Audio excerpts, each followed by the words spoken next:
Welcome back to College Tutor. This is Miricha, your legal mentor. So till now in our CRPC lecture series, we have studied till section 25A. तो अभी तक के हमने CRPC के अपने lecture series में section 25A तक with proper explanation पढ़ लिया है. So if you want to refer to those sections जो कि आज की इस वीडियो में obvious सी बातें हम नहीं पढ़ाने वाले हैं, तो आप क्या कर सकते हैं, हमारे कॉलेज ट्यूटर के चैनल पे जा सकते हैं और वहां पे आप क्या कर सकते हैं, सीआरपीसी के लेक्चर्स के जो सीरीज है हमने आपके लिए बनाया, जिसमें कि हमने विद डेफिनेशन क्लॉज सारे सेक्शंस को प्रॉपर एक्सप्लेनेशन के साथ डील किया है, वहां पे आपको मिल जाएगा. और आप क्या कर सकते हैं, अगर आपके फ्रेंड्स भी हैं जो कि आप उनको भी चाहते हैं कि वो भी समझ सके, वो भी जो बेयर टेक्स्ट के जो बोल सकते हैं जो सोफिस्टिकेटेड टर्म्स है, वर्ड्स है, उनको समझ सके, प्रॉपर एक्सप्लेनेशन समझ सके कि ये सेक्शन क्या कह रहा है, तो आप भी उनको शेयर कर सकते हैं हमारे इस लेक्चर सीरीज को. ठीक है.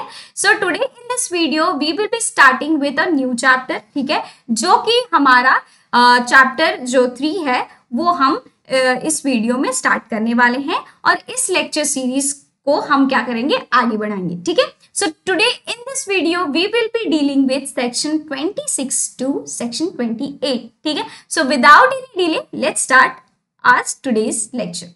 So ये जो चैप्टर 3 है आपका, यहाँ पे आपको देखने को मिल रहा होगा, तो वो डील करता है पावर ऑफ कोर्ट से. ठीक है. तो चैप्टर 3 डील करता है आपके पावर ऑफ कोर्ट से. तो ये क्या पावर ऑफ कोर्ट्स एग्जैक्टली है क्या, तो इस चैप्टर में आप देखेंगे कि ये जो चैप्टर है बेसिकली डील करता है कि कोर्ट्स के पास पावर होंगे कि वो कौन कौन से ऑफेंसेस को, ठीक है, कौन कौन से ऑफेंसेस को वो ट्राई कर सकते हैं. ठीक है, कि कौन सा कोर्ट जो है उनके पास पावर है कि वो कौन कौन से ऑफेंसेस को ट्राई कर सकते हैं. क्योंकि जो सारे कोर्ट्स होते हैं, ठीक है, चाहे वो हाई कोर्ट हो गया या फिर बोल सकते हैं कि कोर्ट ऑफ सेशन हो गया, ठीक है, तो अलग अलग जो कोर्ट्स हैं हमारे, वो उनके पास अलग अलग पावर होती है कि उन अलग अलग ऑफेंसेस को ही वो ट्राई कर सकते हैं. वो सारे ऑफेंसेस को वो ट्राई नहीं कर सकते, लेकिन कुछ कुछ एक्सेप्शनल है जो कि सारे ऑफेंसेस को ट्राई कर सकते हैं, लेकिन और जो कोर्ट्स है उनके पास ही पावर नहीं होती कि वो सारे ऑफेंसेस को ट्राई कर सके. ठीक है. तो आज की इस वीडियो में हम इसके ही बारे में बात करने वाले हैं. ठीक. तो आप देखेंगे अपने बेयर टेक्स्ट में कि जो आपका चैप्टर 3 है पावर ऑफ कोर्ट्स से डील करता है, जो कि हमारे आप देखेंगे तो सेक्शन 26 से लेकर 35 तक ये जो आपका चैप्टर है इसमें आपको इन सेक्शंस को देखने को मिलेगा. ठीक है. तो आज की इस वीडियो में हम बात करने वाले सेक्शन 26, सेक्शन 27 एंड सेक्शन 28. तो सेक्शन 26 को चलिए हम पढ़ते हैं, जो कि बात करता है courts by which offences are triable. तो इसमें आपको बताया जाएगा कि कौन कौन से कोर्ट्स जो हैं उनके पास पावर है कि वो ऑफेंसेस को ट्राई कर सकते हैं. ठीक है. तो मार्जिनल नोट ही कहता है courts by which offences are triable subject to the other provisions of this code. any offenses, कोई भी offence under Indian Penal Code, ठीक है, जो कि इंडियन पीनल कोड के अंदर फॉल करता है, may be tried by the High Court और द कोर्ट ऑफ सेशंस और any other court by which such offence is shown in the first schedule to be triable, या फिर किसी और कोर्ट के द्वारा, ठीक है, जहां पे जो फर्स्ट शेड्यूल में ऑफेंसेस फॉल कर रहे हैं, वो जो कोर्ट होगा वो उन ऑफेंसेस को क्या कर सकता है, ट्राई कर सकता है. तो चलिए आपको एक बार में शेयर करा देती हूँ आपके फर्स्ट शेड्यूल से. ठीक है, जो सीआरपीसी का फर्स्ट शेड्यूल वो आखिरकार क्या कहता है, आइए मैं आप सबको एक बार दिखा देती हूँ. तो ये जो यहाँ पे आप देख रहे हैं, देखिए जब आप अपने बेयर टेक्स्ट के एंडिंग में जाएंगे ना, तो वहां पे आपको फर्स्ट शेड्यूल देखने को मिलेगा जहां पे ऑफेंसेस को क्लासिफाई किया गया है. ठीक है. तो जो ऑफेंसेस इंडियन पीनल कोड के अंदर फॉल करते हैं उनको यहाँ पे प्रॉपर तरीके से क्लासिफाई किया गया है. यहाँ पे आपको बताया गया है सेक्शंस. ठीक है. फिर ये ऑफेंस है कि कौन कौन से ऑफेंसेस होंगे, फिर उनके क्या क्या पनिशमेंट्स होंगे, फिर क्या ये ऑफेंसेस कॉग्निजेबल है या नॉन कॉग्निजेबल है, या फिर क्या ये ऑफेंसेस बेलेबल है या नॉन बेलेबल है, और फिर आता है by what court these offences are triable. तो कौन कौन से जो कोर्ट्स होंगे वो कौन कौन से ऑफेंसेस को ट्राई कर सकते हैं. मान लीजिए चलिए एक एग्जांपल लेते हैं. यहाँ पे चैप्टर 5 में आप देखेंगे आईपीसी में, जो कि डील करता है अबेटमेंट से. ठीक है.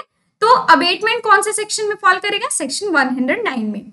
अब ये ऑफेंस क्या होगा, abetment of any offence if the act abetted is committed in consequence and where no express provision is made for its punishment. ठीक है, पनिशमेंट इसकी क्या है, same as for offence abetted. तो जो ऑफेंस अबेटेड की पनिशमेंट है वही इस चीज की भी पनिशमेंट है। ठीक है, अब यहाँ पे क्या ये कॉग्निजेबल है या नॉन कॉग्निजेबल है, according as offence abetted is cognizable और नॉन कॉग्निजेबल। ठीक है, क्या ये बेलेबल है या नॉन बेलेबल है, according as offence abetted is bailable और नॉन बेलेबल। ठीक है, फिर यहाँ पे by court by which offence is abetted is triable. ठीक है, तो यहाँ पे आप देख सकते हैं कि यहाँ पे प्रॉपर तरीके से आपको बताया गया है कि कौन कौन से ऑफेंस होंगे, उनका सेक्शंस क्या होगा, पनिशमेंट क्या है, ठीक है, कॉग्निजेबल है कि नहीं, और कोर्ट्स के बारे में बताया गया है कि बाय वोट कोर्ट ट्राइबल होंगे। ठीक है, तो ये जो आप नीचे नीचे ऐसे देखते जाएंगे तो यहाँ पे आपको यहाँ पे सारी ऑफेंसेस क्लासिफाइड मिलेंगे। ठीक, तो ये हो गए आपका सर हमारे जो फर्स्ट शेड्यूल है जो कि हमने यहाँ पे पढ़ा है। तो इससे क्या हो गया, आपको मोटा मोटी एक तरीके से आइडिया हो गया कि फर्स्ट शेड्यूल में आखिरकार क्या क्या ऑफेंसेस जो है वो क्लासिफाइड है। ठीक है, तो अगर आपको ये पढ़ना है तो आप अपनी जो बेयर टेक्स्ट है सीआरपीसी को उसको उठाइए और वहां पे फर्स्ट शेड्यूल में जाइए और देखिए। ठीक, चलिए बढ़ते हैं आगे। Provided that offence under section 376, section 376A, section 376B, section 376C, section 376D और section 376E of Indian Penal Code. तो ये जो सेक्शंस हैं वो बेसिकली आपके जो भी ऑफेंसेस जो कि औरतों के ऊपर होते हैं, ठीक है, वुमेन के ऊपर होते हैं, जैसे मान लीजिए कि सेक्सुअल असॉल्ट हो गया, ठीक है, रेप हो गया, ठीक है, और या फिर बोल सकते हैं स्टॉकिंग वगैरह हो गया, ठीक है, किसी वुमेन को अगर किया जा रहा है, या फिर मान लीजिए उसको गैंग रेप हो गया। ठीक है, तो आप जब इन सेक्शंस को पढ़ेंगे आईपीसी में तो ये जो सेक्शंस है बेसिकली वुमेन के अगेंस्ट जो ऑफेंसेस होते हैं उनसे डील करता है। तो ये जो यहाँ पे बताया गया है इस सेक्शन में कि shall be tried as far as practicable by court presided by a woman। तो जिस कोर्ट में ये जो ऑफेंसेस के मामले जो आएंगे वो कहाँ जाएंगे, उनको उस कोर्ट में जाएंगे, ठीक है, जहां पे एक लेडी जो जज होंगी उनके अंदर ये जो ऑफेंसेस होंगे ट्राइबल होंगे। ठीक है, एक जो पुरुष जो अगर जज होगा तो उसके अंदर ट्राइबल नहीं होंगे, रादर देन एक महिला जो जज होगी, वुमेन होगी, ठीक है, तो महिला जो वुमेन होगी उसके अंदर ये जो ऑफेंसेस अगर आएंगे जैसे जो कि सेक्शन 376A, B, C, ठीक है, इन सब में फॉल करते हैं ये ऑफेंसेस, तो ये इनके अंदर ये ट्राइबल होंगे। ठीक है, आते हैं बी में, any offence under any other law shall when any court is mentioned in this behalf in such law be tried by such court. ठीक है, and when no court is mentioned, कोई भी ऑफेंस जो होगा, ठीक है, अगर वहां पे एक किसी भी अदर लॉ में अगर वो ऑफेंस अगर ट्राइबल होगा तो वहां पे वो ट्राई हो जाएगा। ठीक है, उस कोर्ट में वो जाके अगर उस कोर्ट को मेंशन किया गया उस लॉ के अंदर तो वहां पे वो ट्राई किया जाएगा। लेकिन अगर नो कोर्ट इज मेंशन्ड, अगर वहां पे कोई कोर्ट मेंशन नहीं है तो वो कहाँ ट्राई किया जाएगा, तो वो ट्राई किया जाएगा हाई कोर्ट में और any other court by which such offence is shown in the first schedule to be triable, या फिर कोई ऐसा कोई अदर कोर्ट जो दूसरा कोर्ट है जहां पे कि फर्स्ट शेड्यूल में जो ऑफेंसेस जो ट्राई होंगे, ठीक है, तो उस कोर्ट में वो जो ऑफेंस अगर फर्स्ट शेड्यूल में फॉल करेगा, ठीक है, तो उस कोर्ट में वो जो ऑफेंस होगा ट्राई किया जाएगा।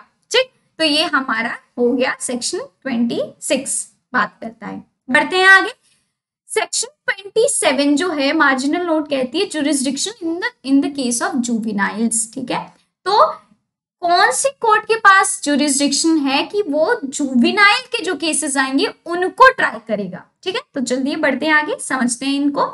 तो any offence not punishable with death, ठीक है, कोई भी बच्चा अगर कोई भी ऐसा ऑफेंस करता है जो कि पनिशेबल नहीं है डेथ से या फिर इम्प्रिजनमेंट फॉर लाइफ, ठीक है, committed by any person who at the date जिस दिन वो ऑफेंस को करता है व्हेन ही अपीयर्स और is brought before the court, और उसको कोर्ट के सामने लाया जाता है, अगर वो उस दिन, ठीक है, under the age of 16 years अगर पाया जाता है तो उसको ट्राई किया जाएगा by the court of a chief judicial magistrate, ठीक है।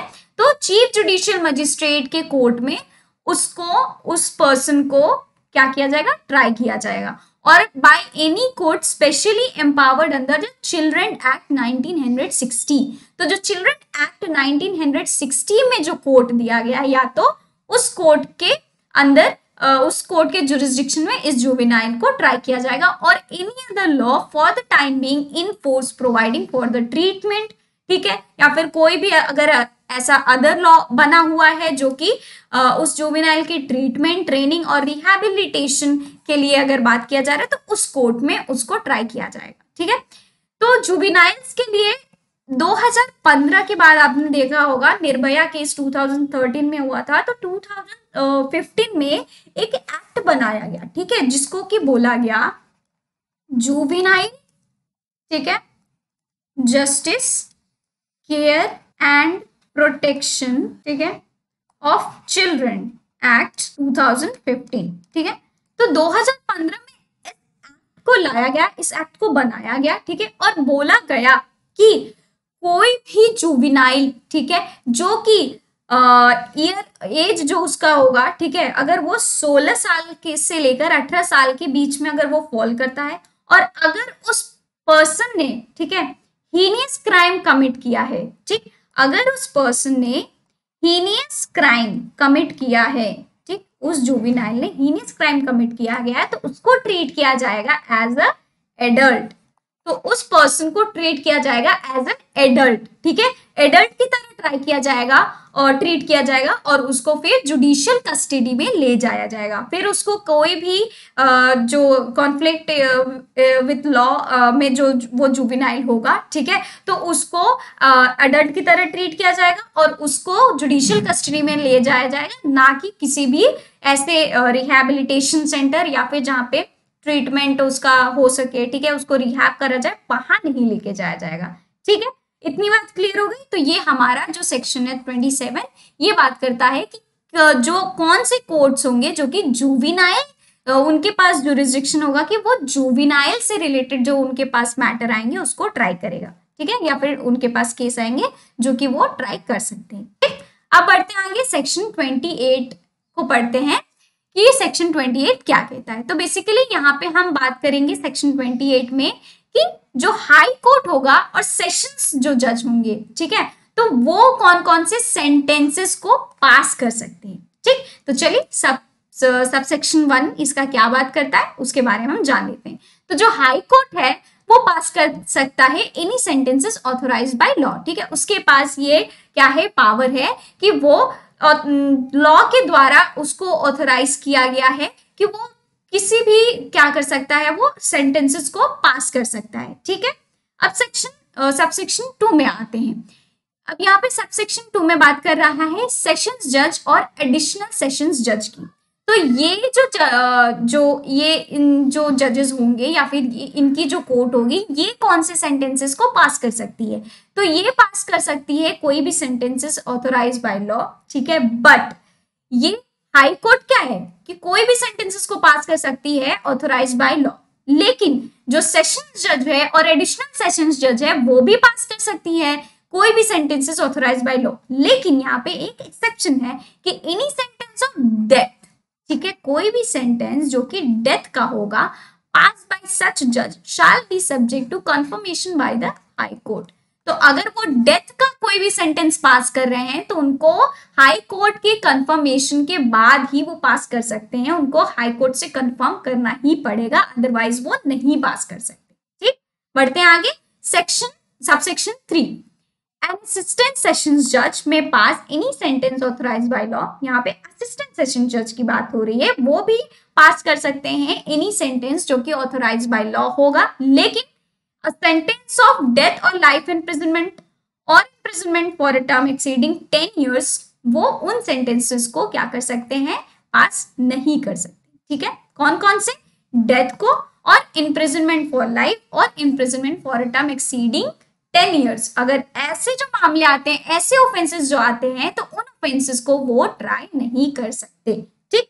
तो ये हो गई आपकी सेक्शन 28 जो कि बताता है हमारे कि कौन कौन से सेंटेंसेस हाई कोर्ट और सेशंस जज जो है वो पास कर सकते हैं।